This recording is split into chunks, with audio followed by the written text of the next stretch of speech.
How did James look on Saturday? Look good. Ready to go? Look good.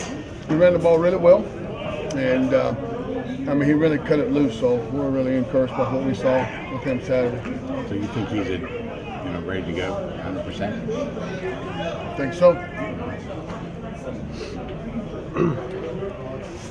Do you feel like is he, I don't know how you split up the reps and that kind of thing, but do you feel like he's kind of stepped into the number one chair, however you want to call it, kind of the top spot with your group? Oh, he's the top spot. He's earned that, and he's done a good job. We've been really selective on the number of reps and all those sorts of things, but he's earned that right. He's a talented guy, and he's got a lot of skill, so he's the top guy, no doubt about it. Who else stood out in your group? I thought they all played well. I'm a little disappointed that some of the guys didn't get as many reps and didn't do a good job planning from that standpoint, but I was pleased with all of them. All of them played well. Darren Hall pretty far along, compared to last year where he was injuries and a new guy and all that kind of stuff? How far along is he? He's done a good job. I don't know I don't know where to put it on a scale, but all my guys are able to go into the game and operate any part of our offense and play multiple positions and play at a rate that will give you a chance to win the ball. How big of an advantage is having experienced, talented kicker and punter like you guys have? You get those, kickers, specialists are a little bit goofy by nature. So when you get those mature guys, you don't have to watch them as much. They go out and get their work. They're smart from the standpoint of they know when they've kicked enough, they don't wear themselves out. So to have mature guys there is really that's big. Do you have a kicking coach?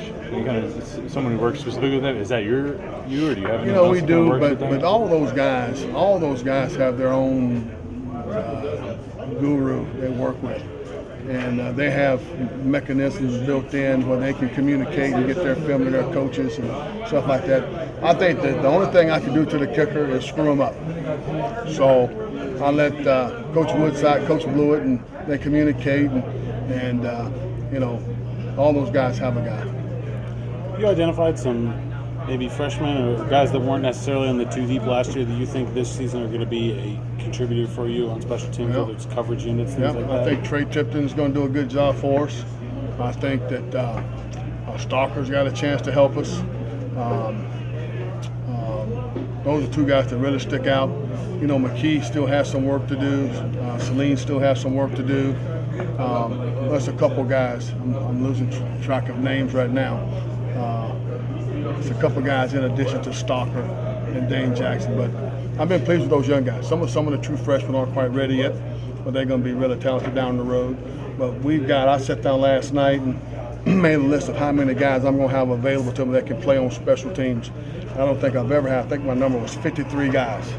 So I'm going to have 53 guys available to play on special teams. I don't think the number's ever been that high. How do you feel about your special teams overall? Because that's a lot of depth. There's a lot of pieces you can use.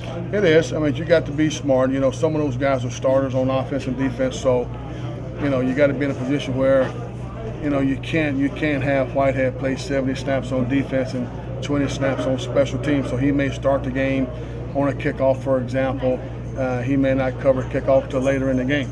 But the way we coach things, the ones and twos, they get the same amount of reps, and certain groups of guys get trained together. So, for example, on kickoff, our ones, twos, and threes are all trained together. So if we're too deep, a three has to be able to play a one, a two has to be able to play three. So we gain depth that way. You still think Moss? I know you talked in the spring about Moss having a role on special teams and offense. You still think he can help you? Yeah, all those running backs can play special teams. Every one of them, Moss included.